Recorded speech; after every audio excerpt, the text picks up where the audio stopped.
as we have one of the Pescarolos now behind us. Oh, and he makes contact with us!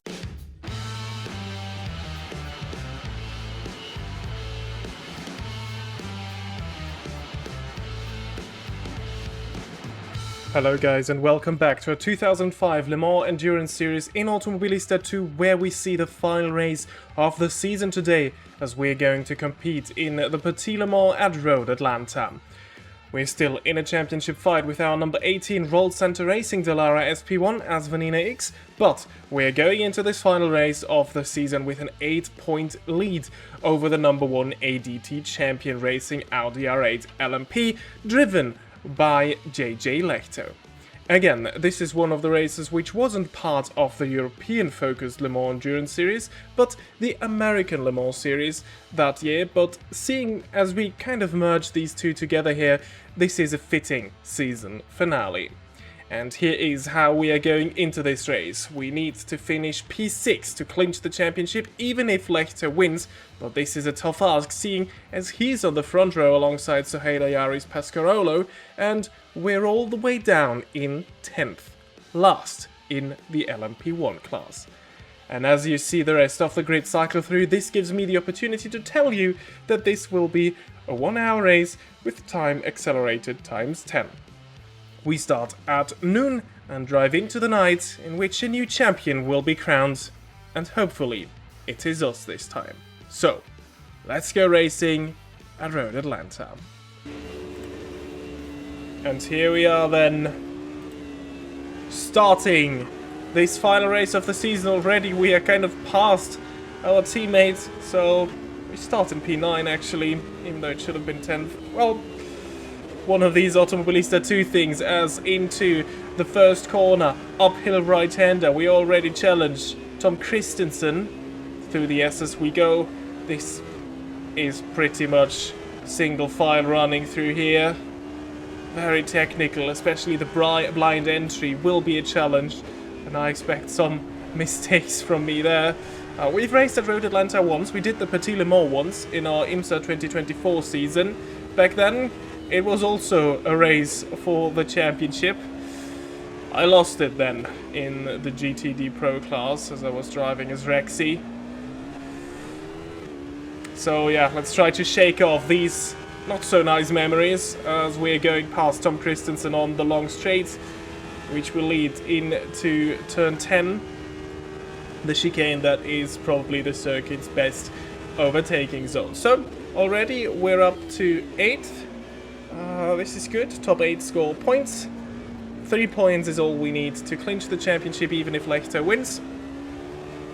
If he finishes second, P8 would already be enough to win the championship. If he finishes lower than second, well, then we win it wherever we finish. So this is the situation, how we are going into this race.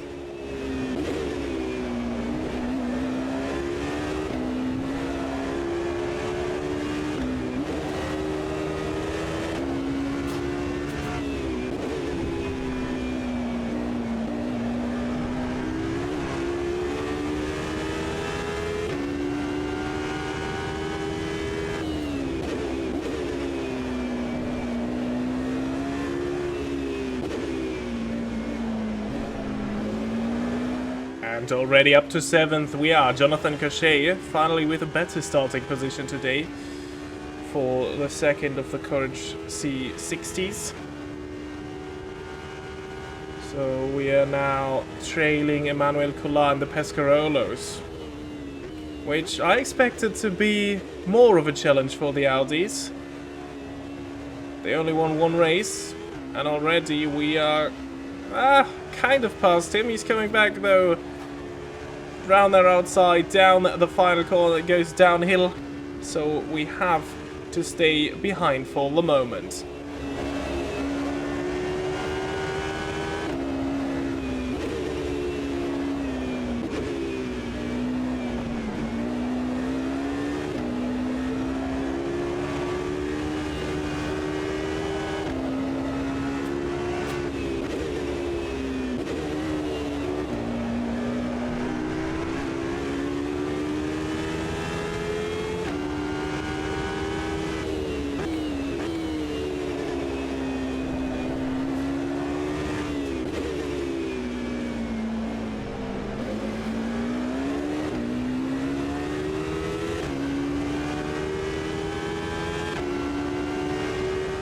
have a few lockups here and there. This very challenging track, though it's the shortest of the calendar, with just over 4 kilometers or 2.5 miles of length. So there will be a lot of traffic with the 32 cars that are competing in this race. In the meantime, as you saw into turn 10, the chicane, Collard made it past the Audi ahead, which is Alan McNeish. And then just a lap later, we are getting a run in him on the straight. And this should be a track that is better suited for the Audis. However, there is this one long straight where, again, they are suffering. And yeah, this has been a topic throughout the entirety of this season. They struggle especially hard at Le Mans and Monza. Le Mans, as a double points finishing event, this was especially bad that they struggled so much there. And now look at this, the car ahead. This is JJ Lehto, our championship challenger, only in 5th, so nowhere near scoring enough points at the moment to beat us to the championship. And now even we're past him, so this is looking really bad for him. For us, this is brilliant, as we're absolutely in control of this one, and we can rather look ahead than behind. So we have the next Audi just ahead of us, which is the Audi PlayStation Timorica by Stefano Telli, who is in that car.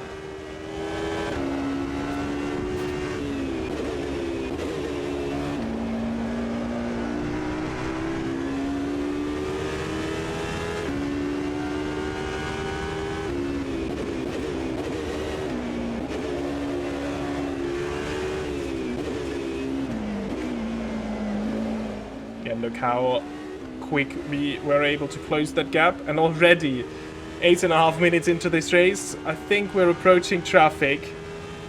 There are the GT2 cars for the first time as we get a run on Ortelli.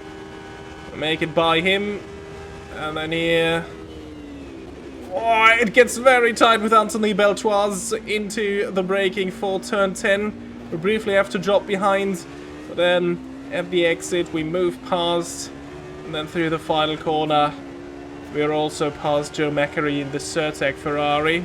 But this time we lost out in the traffic by quite a lot and dropped behind from the top 3. As you saw, a big jump here in time. That gap was coming down very, very slowly, as they're pretty much matching us in terms of pace. Oh, someone's off! Someone's off! Alex Frey in the number 12 Courage. So this is us up into the podium positions. We're now trailing the 2 Pescarolos, which are leading this race. 1, 2. And yeah, let's see how quickly we can catch up to them. They seem to be locked in a fight. Yeah, look at this, into turn 10. Side by side they were entering.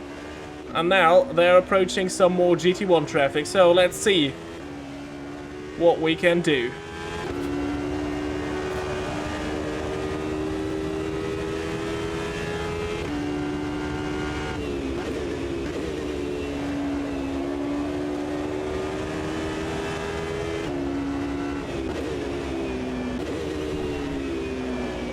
Oh, and they're hitting that traffic at exactly the wrong place on the track. Actually, it's GT2 traffic once more.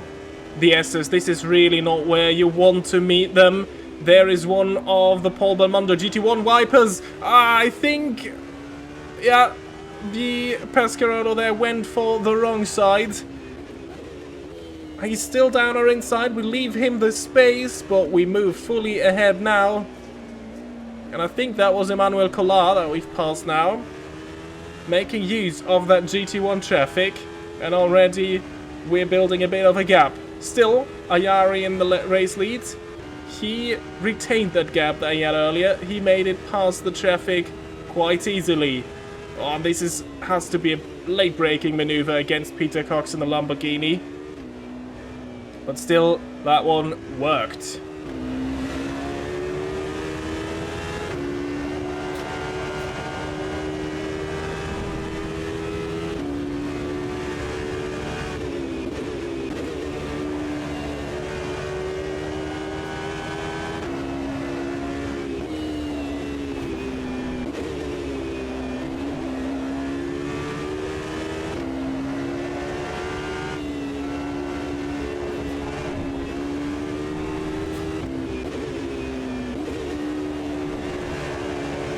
Oh, but now, same spot as his teammates.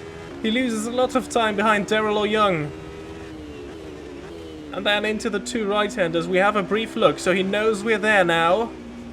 And some more GT2s trying to get in the way. Well, not really trying to get in the way, but they just are getting in the way.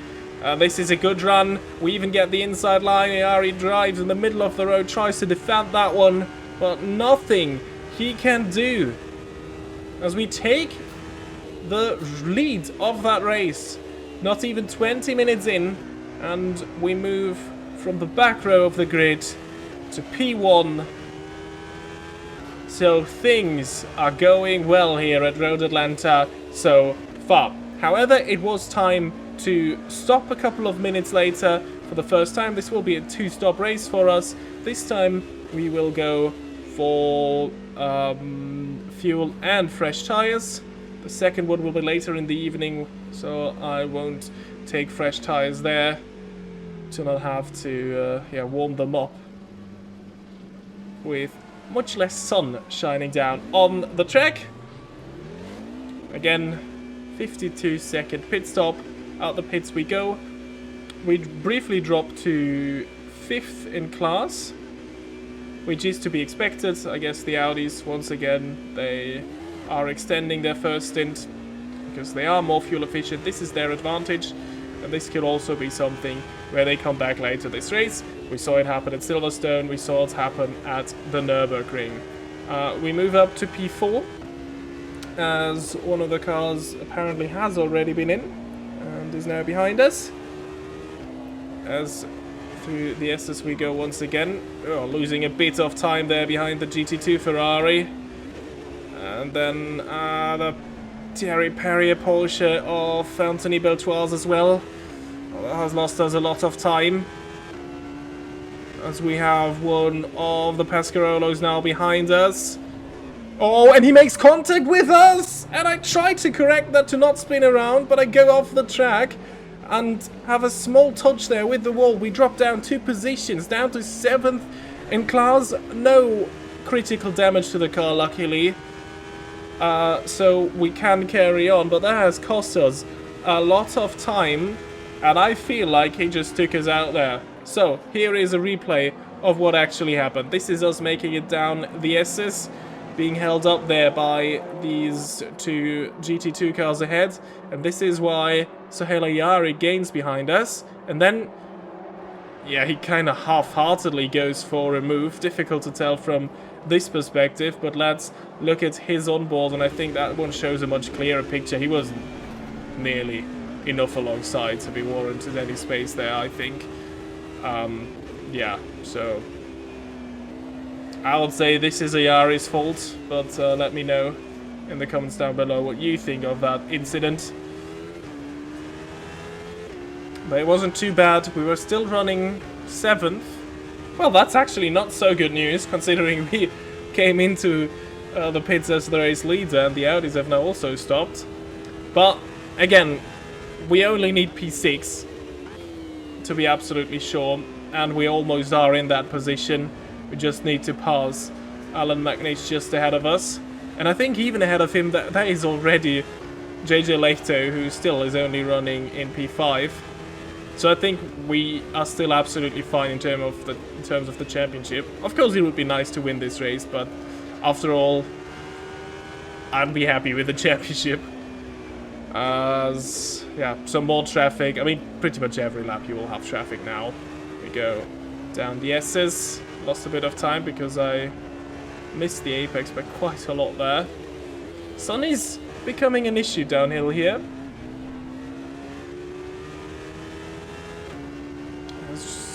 There is an Audi battle now forming just ahead of us. Well, this is it. The long straight coming up. Get a good exit out of here, and we could gain 2 positions. We are already past McNeish. And now let's get past that second Audi as well. Come on.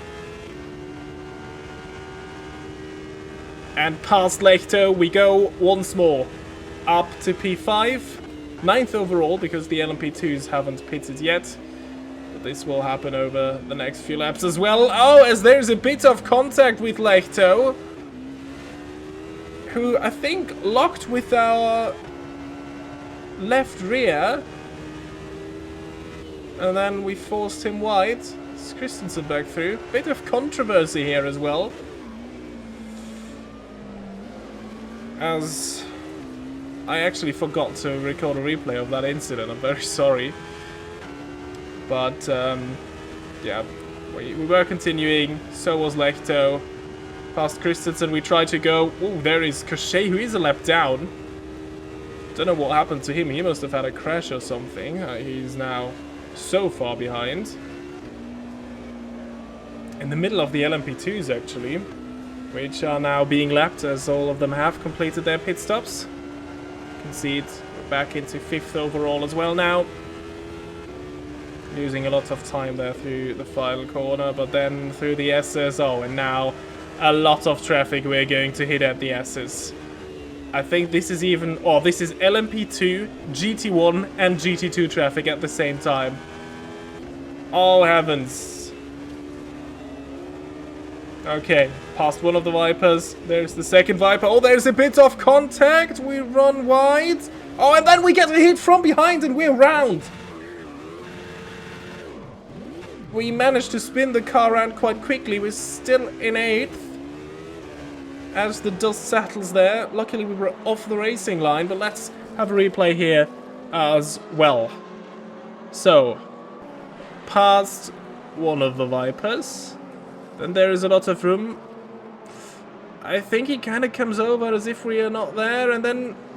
Oh! Is this the Audis pulling off some team play, trying to take me out of this race here? Well... That was a very, very, very unfortunate situation. And yeah, it has cost us a lot of time. Oh, there is a double waved yellow this time round. We come down the S's again. This time it's one of the Corvettes facing the wrong way. As the sun is slowly setting and things are getting more and more chaotic. This is Cochet, he's a lap down. I'm now trying to lap some LMP2 cars. And, yeah. We are getting close to our final pit stop of the race and the season. At least that's what I hope. Past Ray Mallock, limited car of Mike Newton, we go there. And then hopefully we can have some clear running here.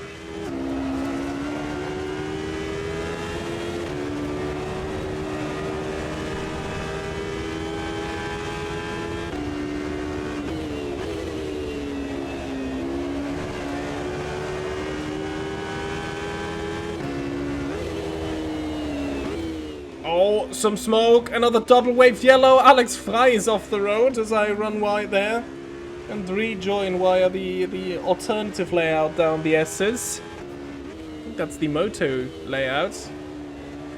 Yeah, that's a position that we gained. So, now as the sun sets, a lot of chaos, a lot of spin, so we're not the only one having trouble with traffic or with, well, our own abilities. I don't know what happened to Fry them. But we're up to 7th, and still, this is still on. Lehto was nowhere near the race lead. And all we need is P6. And then we can allow us to not care about what he's doing. As we're coming into the pits now. For hopefully our final stop of the season. Don't speed in the pit lane, looking good. And this time it is only a fuel service. We will finish the season with the set of tires that we're currently on.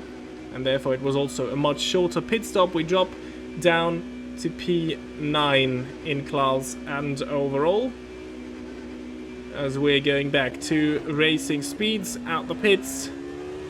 And let's see where this final stop puts us. Well, and the very good news is that we were up to P6. We overtook one of the Pescarolos via the pits. In terms of strategy now, we are approaching to Mullen. Last in LMP1 for Cruise Motorsport, and I think one of the Corvettes in GT1.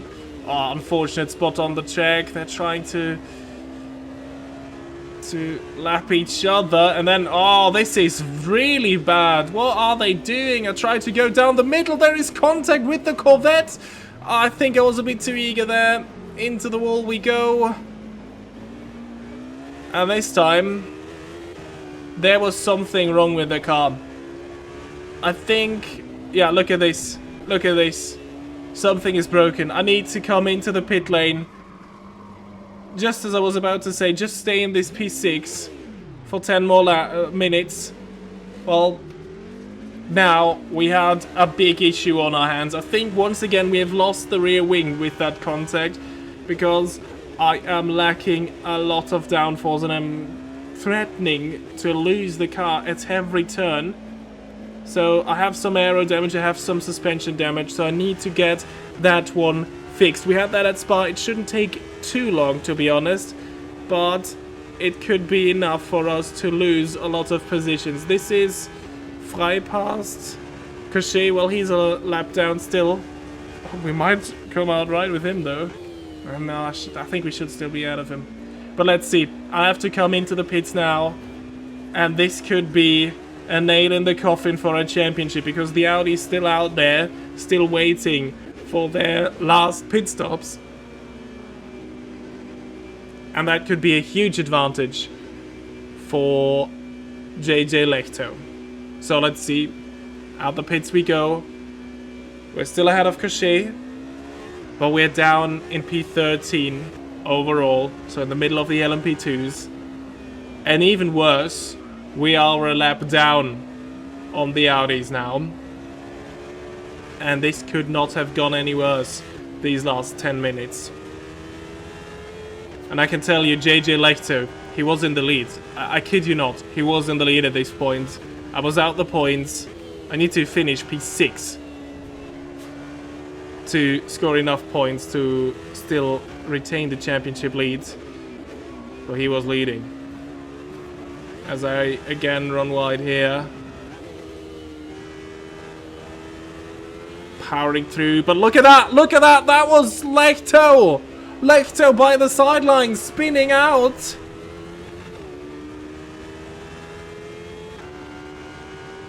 So everything's forgotten, even me missing the upper the upper bit of the S's there.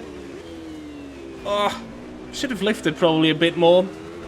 I let myself away there with the warning, but I don't care right now anymore because Lehto's taken himself out. There was another cluster of cars, some facing the wrong way in turns, what is this, 6 and 7? Haha, 6, 7.